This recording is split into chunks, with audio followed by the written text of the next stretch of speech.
Hey y'all, it's Kim. So I gotta watch My Left is Losing It. But this one it said something about a TV groom, which is I guess a reality show like a 90-day fiance or something. She dumps or no, he is dumped by his on-screen fiance or whatever. Anyway, it's so crazy. But there's other stuff in this one. But anyway, let's just watch all the lunacy from the left. I mean, that's all they're, they're good for at this point is a lot of crazy. Anyway, I guess I'll open this all the way up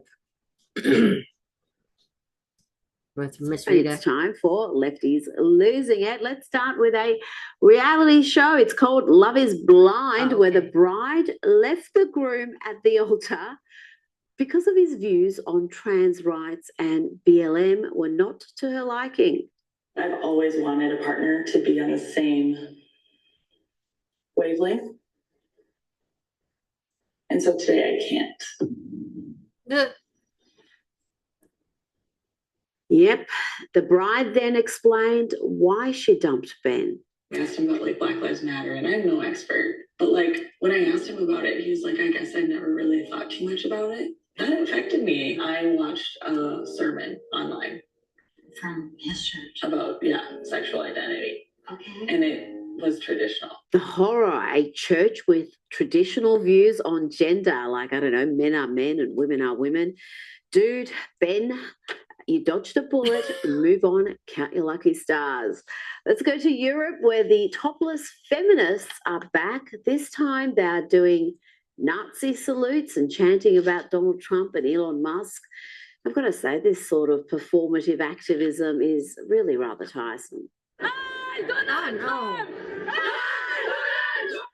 Yeah, like I said, tiresome. Then the ladies let off some smoke bombs and chanted about fascists and marched around pretending to be Nazis. Not a bra or brain cell to be seen amongst this lot.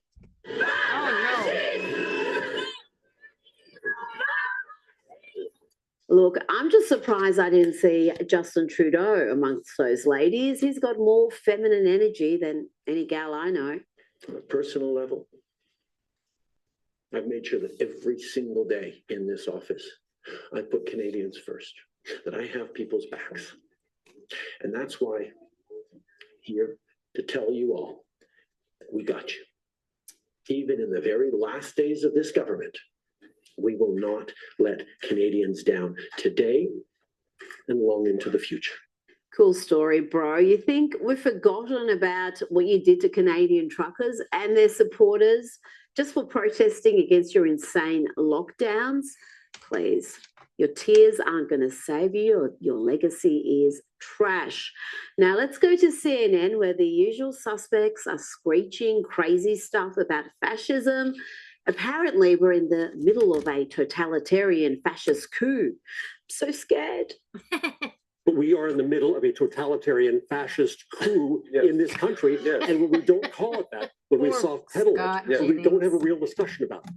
At least here, I could say those words. We could have that discussion, but you will not see those words in the New York Times or the Washington Post. If we were being honest, there should be a breaking news banner on CNN and MSNBC all day long. Yes. We are in dictatorship right now. When the Washington Post, the New York Times isn't left or anti-Trump enough for you, then you may need therapy, not a spot on a CNN panel show.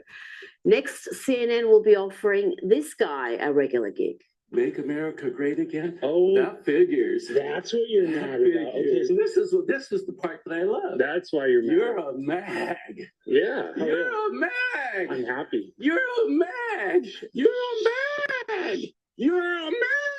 Oh my gosh, he's so old. He should not me. be talking like Don't that. get away from me. You get away from me. Oh my Isn't gosh. it always the way? The bullies cry and pretend to be the victims.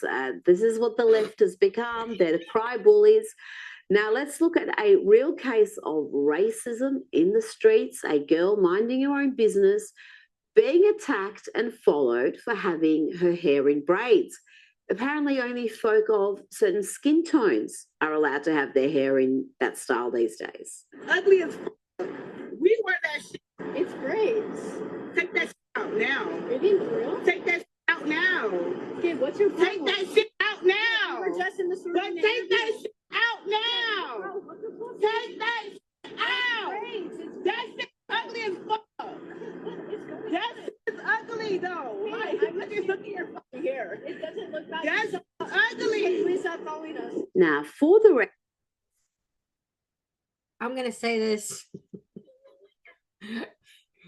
but I'm also an older lady. There's no way I would want my child walking around with braids like that. I'm gonna say it. I don't think I'm not gonna say appropriate. I just don't think it fits. But I'm not, whatever. I don't think it works for her. I'm just gonna say it. And especially, ugh, and not because the lady's screaming at her, but I just don't think that, yeah, it will be good. I'm just saying. I know I would never do that. white folk, and I'd imagine everyone else, has been braiding hair for thousands of years. Vikings to all the way back to the Venus of Wildendorf some 30,000 years ago. But apparently it's offensive now. Well, that young lady being harassed and chased has addressed the controversy. And the crazy thing is, there's plenty of people who agree with the aggressor. They say a white woman having her hair in braids is cultural appropriation. I'm allowed to wear braids. So yesterday when I was filming, some crazy lady started chasing me out of the store, screaming about my braids, saying it's disgusting, trashy, cultural appropriation. She was literally expecting me to rip my hair out right then and there. I can't just rip my braids out. She then follows me all the way to my car, screaming to the top of her lungs. And I just cannot believe somebody gets that offended over a hairstyle like this. If she can wear a wig, I can wear braids. Funny how no one ever accuses Beyonce of cultural appropriation for having blonde hair or putting out a country album. Well, I guess it wasn't really country after all, was it? Now, remember the border crisis, the illegal immigration crisis that Joe Biden created? We saw millions cross that US southern border illegally every year under the Biden administration. The media made it clear, though, that this issue was not one the president could easily fix. Terrible. Like good little state propagandists, they repeated the lie that Joe Biden was powerless to fix his own mess. Republicans keep saying Biden doesn't need Congress. He can stop what's happening at the border all by himself. Can you fact check that for us? Because we here all know that's not true. Republicans have been saying, largely wrongly, right? Because saying that the president can close the border unilaterally on his own. The president actually doesn't have the authority under law to do that. There's only so much President Biden can do with executive action, and he did try to do whatever he could. They actually are doing everything they can. The president's hands are tied. There's only so much that he can do. President Biden has issued certain executive orders, but there's only so much he can do within his purview. What an intractable problem this is for the president. And if you notice, they all are doing the same talking points. And I think this was uncovered during the USAID thing, that all these propagandist media conglomerates were basically feeding whatever the story is. Like, remember with Tim Walz calling JD Vance weird, or the Harris campaign, I guess Harris Walz was calling JD Vance weird. They all pick up the same talking point. And like I said, I think that's where these news media outlets come up with these whatever word they or whatever story they're trying to spin. There's only so much he can do. There's only so much he can do. There's only so much he can do. Actually, there's a lot he could have done. He could have not signed, what was it, 60 something executive actions for the border itself. But anyway, here you go. More President with talking no points. easy solutions. No easy solutions here. There are no easy solutions here, folks. They need Congress to act to fix the broken immigration system. This cannot happen without Congress resourcing this. There's only so much a president can do with his pen and his phone. But surprise, surprise, the media was wrong yet again. And this was something President Trump was happy to point out during his address to Congress. The media and our friends in the Democrat Party kept saying we needed new legislation. We must have legislation to secure the border. But it turned out that all we really needed was a new president. Somebody with the will to do it. Somebody that had a willingness. Oh, that was a bit of a mic drop moment, wasn't it? Yes, it turns out the president didn't need Congress, didn't need new legislation, because in under a month, Donald Trump has managed to secure the border with illegal crossings at a 25-year low. Must have heard CBS to report the undeniable facts. Illegal border crossings have sunk to the lowest level in at least 25 years. You know what's behind this drop in border crossings? Well, look, I think we have to first emphasize how stunning and remarkable this drop is.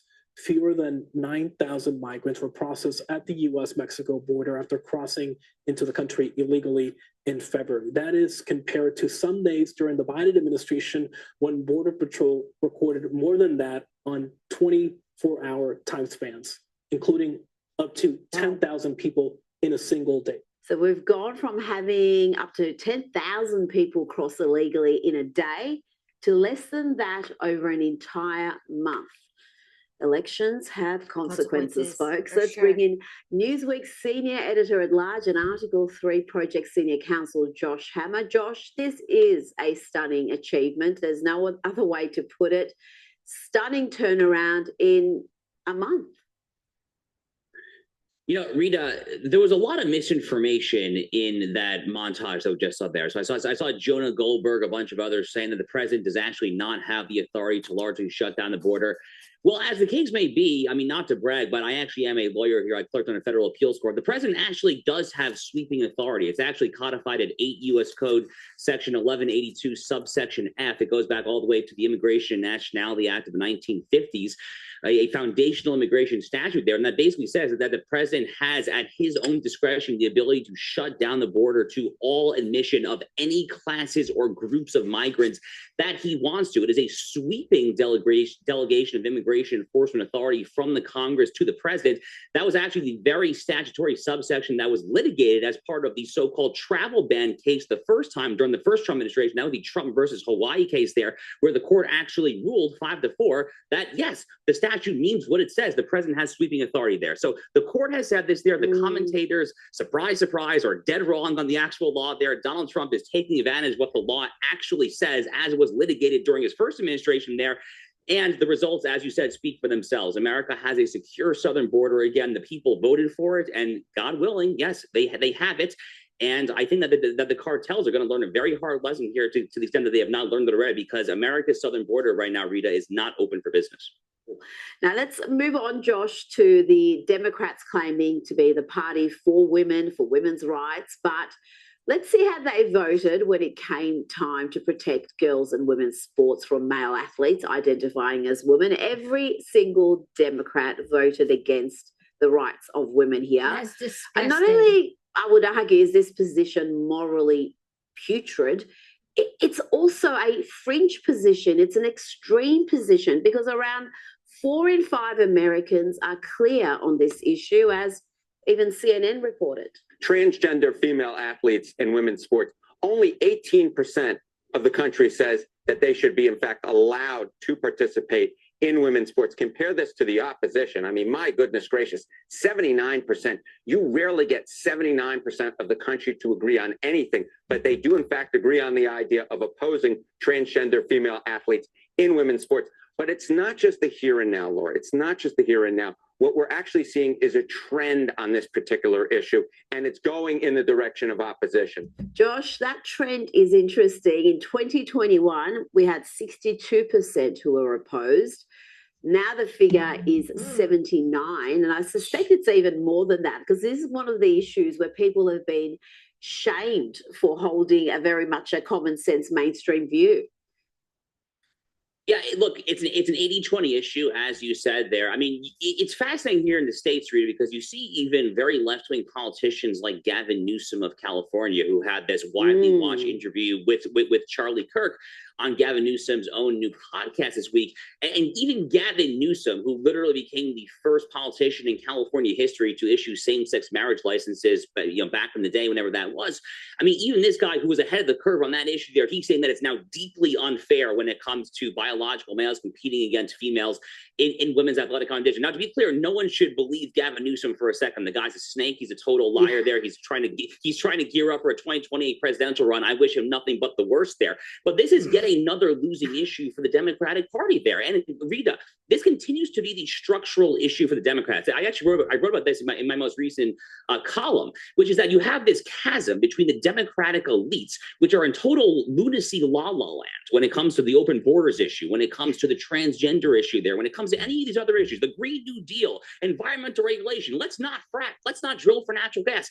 They're in total la land. I mean, even the median Democrat, as we just saw in that CNN graphic there, does not agree with their own party's elites. So unless and until they can find some way to repudiate their own party's elites, the ladies of The View, the Barack Obama wing of the party there, unless and until they can do that, they're just going to continue to flounder in irrelevance. But again, as someone who wishes them nothing but the worst, I say, go on. And I think you're 100% right about Gavin Newsom. I think he's just reading the room. He's seeing how fringe and unpopular these positions are, and he's just trying to position himself as some sort of centrist when you only have to look at California to see that's not the case. Now, let's talk about this curious story about what really happened during the Biden presidency and who was pulling the strings. Who was really in charge, because it was clear it wasn't Joe Biden for much of the time. It's been alleged that the majority of official documents signed by President Joe Biden use the same auto pen signature. This is a report by the Heritage Foundation. It states, we gathered every document we could find with Biden's signature over the course of his presidency. All use the same auto pen signature, except for the announcement that the former president was dropping out of the race last year. Josh, what do you make of this report?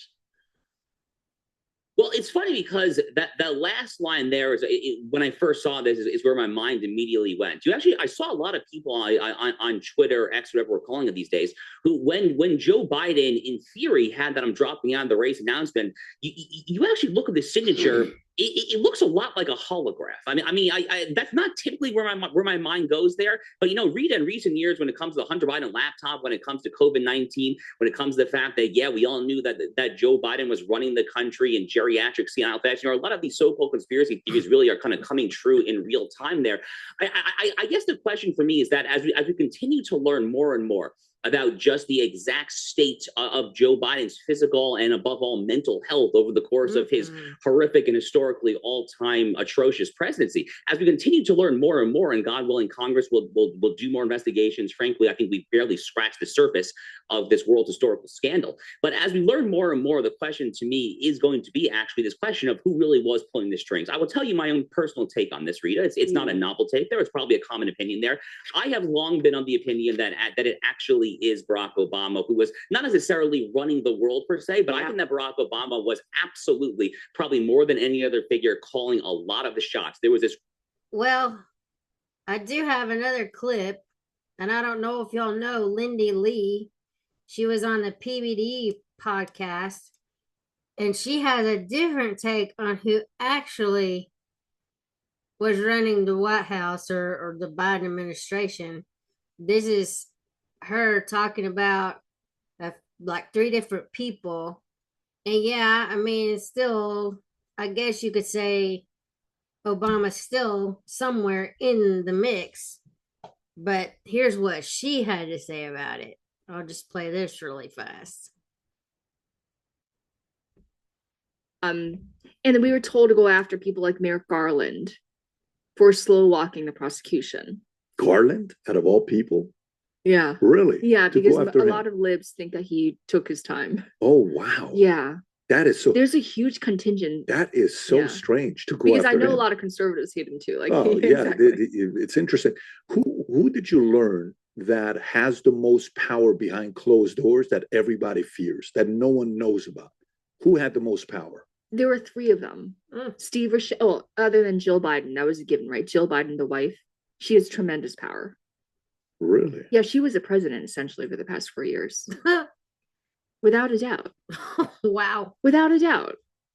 I'm actually convinced that if it weren't for Jill, Biden would have not run for re-election. Jill and Hunter, what were the two people who kept him in the race because he was worried about his son's freedom, his only remaining son. And Jill didn't want to relinquish power. She was Lady McBiden, as they say. But the three people who had the most power, other than Jill, who's the obvious person, Steve Ricchetti, Mike Donnell, and Anita Dunn, the senior advisors. I was most close with Anita, who's actually very nice to me. So anyway, this is what she said, and I don't know if y'all know Lindy Lee. She's been on several podcasts. She was on Sean Ryan, I think Benny, maybe.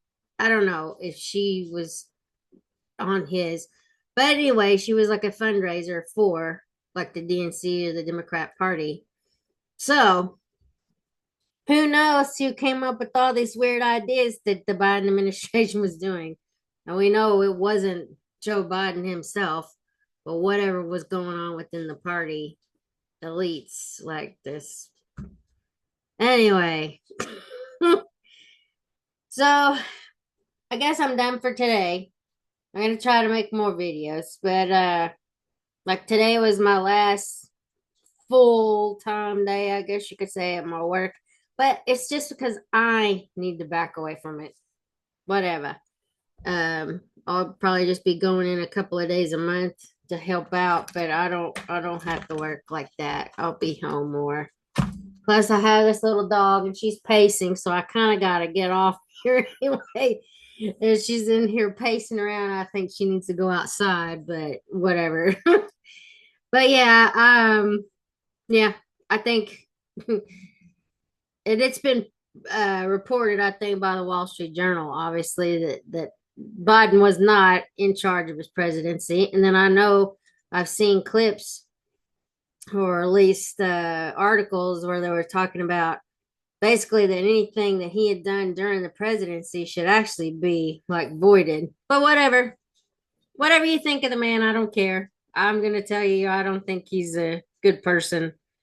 Not as far as the country goes. And, like I think even Lindy Lee, when she was on the PBD podcast, and I suggest y'all watch anything that she's on because she has exposed a lot about the Democrat Party. And of course, got a lot of hate for it too. But she has really exposed him. I forgot where I was going with that. Anyway, go watch it. The full thing. I think it's like an hour and a half. But I mean, she has a lot of information, a lot of inside information. But she's gotten a lot of hate because of her exposing them. Because it's all just a bunch of crap, to be honest. But yeah. Yeah, I'm getting tired. But anyway, I will try to get back on here and entertain you guys with some of this lefties losing it stuff. Yes, I mean, I love Rita. Obviously, I'd say that every time.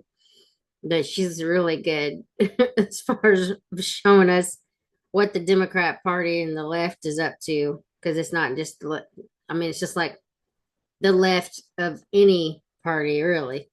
But anyway, I'll talk to y'all later. Have a great day. Bye.